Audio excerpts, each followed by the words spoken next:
don't know if I can swear on this podcast, That's but it's what. like us against the world.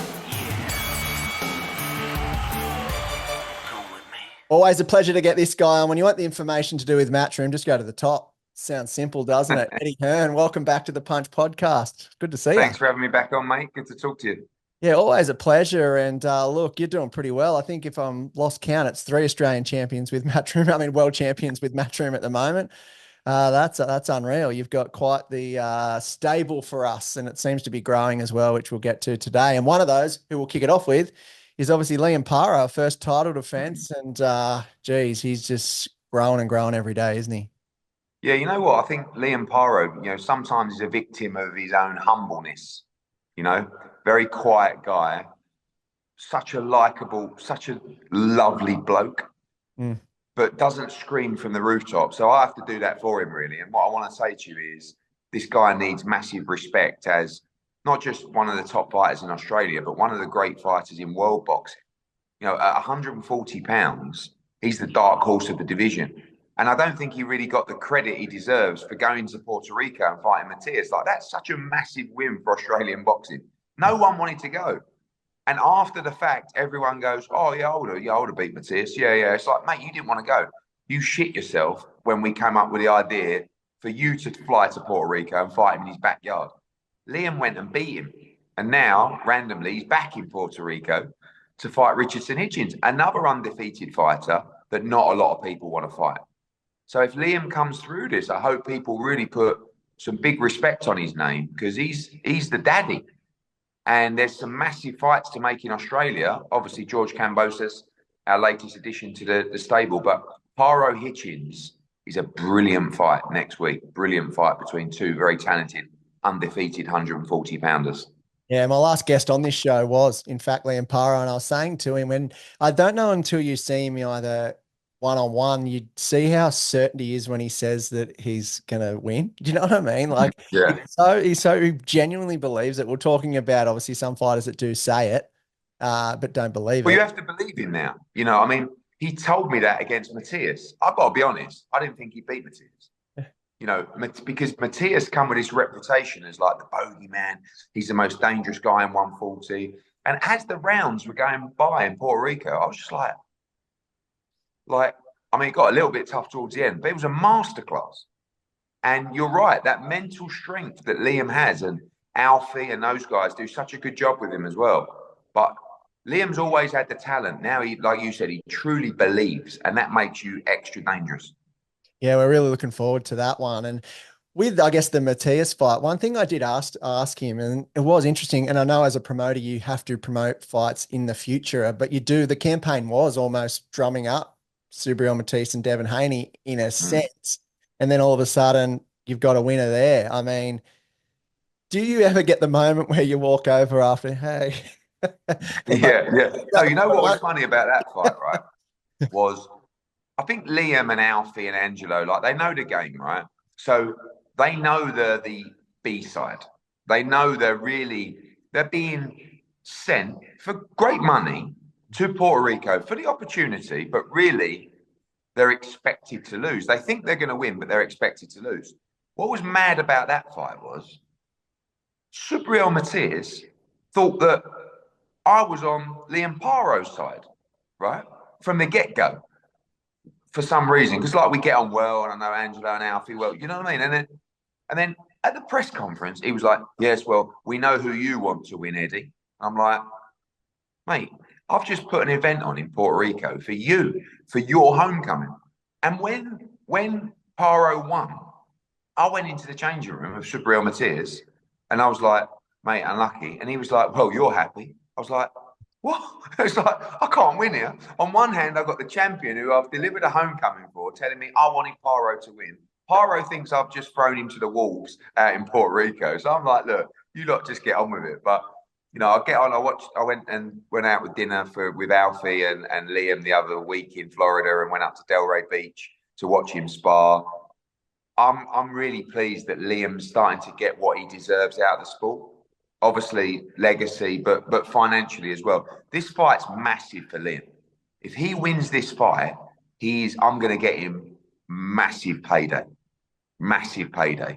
And obviously, not just the Kambosos opportunity, but opportunities against, Devin Haney, against, I don't know, could be Cattrall in a unification, Teofimo Lopez, Ryan Garcia. Like he needs, if he gets through this fight, he deserves a massive fight and a massive payday, and we will deliver that.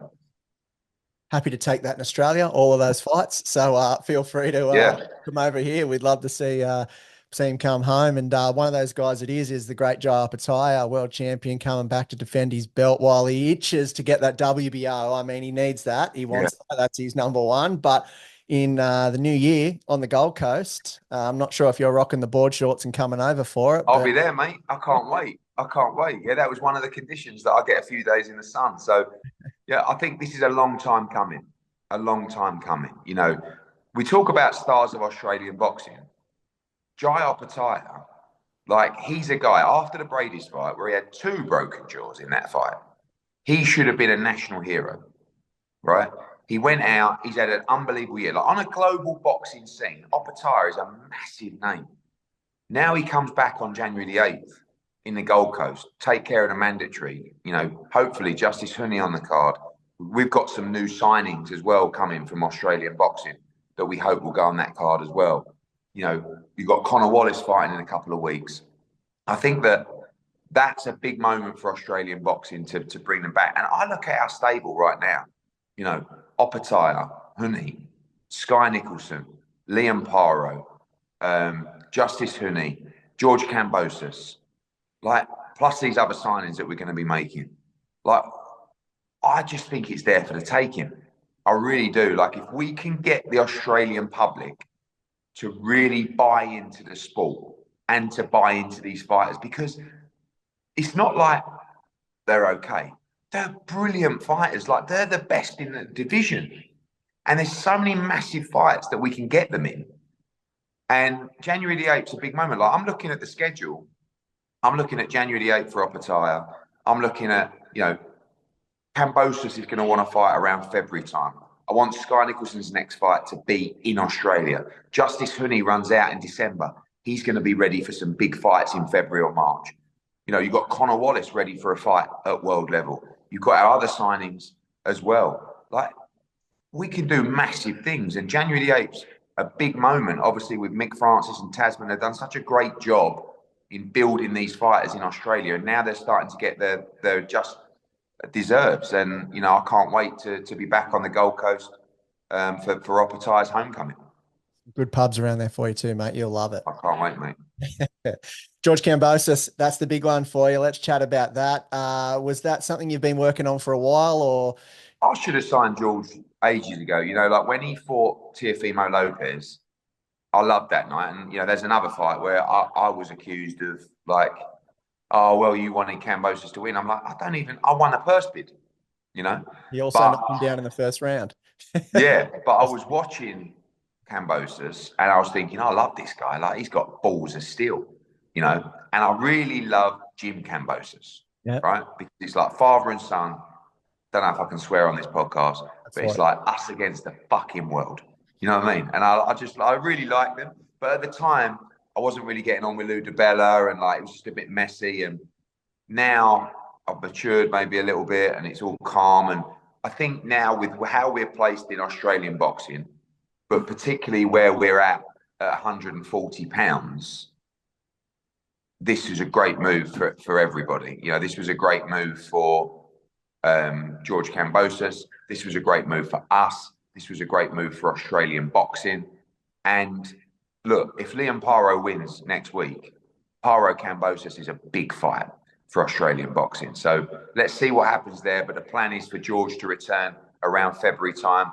Some great fights out there for him, and I'm really excited.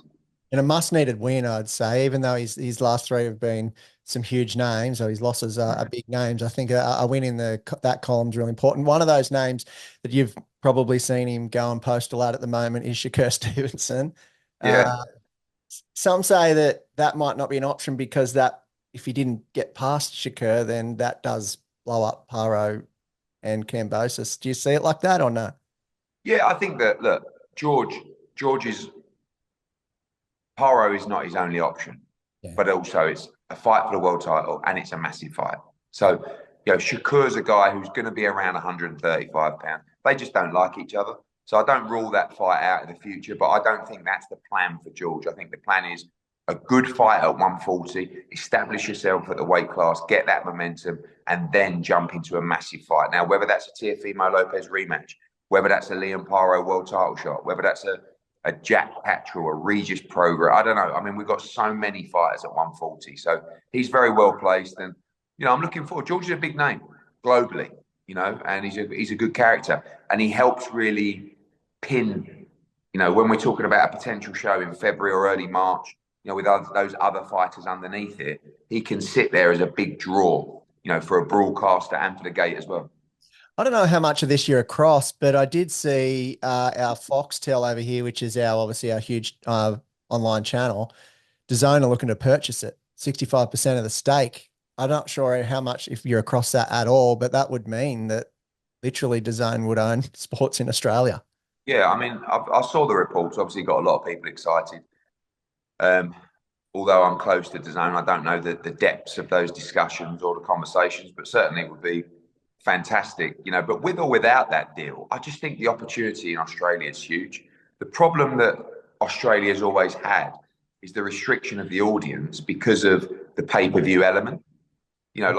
Really, I feel like a Fox or a Stan, or even like your channel, your bigger channels, if we can get them into kind of like a free view situation with boxing, I just think the sport could become so big. But you're seeing guys like Opetia, you're seeing guys like even like Tim Tszyu fight in front of 10, 20, 40,000 audience. How do you build them into national stars? You can use effective promotion around the shows digitally and across social media, but you need the eyeballs on the fights. And look at guys like Nikita Tszyu, for example, who I think is really exciting, not one of our fighters. But when he fights on pay-per-view, I don't know what it does, 5,000, 10,000. How do you build him into a star? And he is a star. Like, he has star potential. Other fighters, I mean, that's why a lot of fighters go internationally. Look at, I don't know, Skye Nicholson's become a really big star because she's fighting in front of big audiences around the world. George, yeah. George as well. George went and fought on ESPN. He fought a couple of times, and that gave him the platform. So, but when you come back, it would be really great to deliver a big audience to the Australian sports fans as well, because you guys love your sport. Like, you're just like us, really. But when you've got good fighters, it should be easy. And you've got great fighters, and I've got most of them. So let's make it happen in 2025. I'm ready for the Australian attack. Love it. Well, we look forward to you attacking us, Eddie Hearn. Good.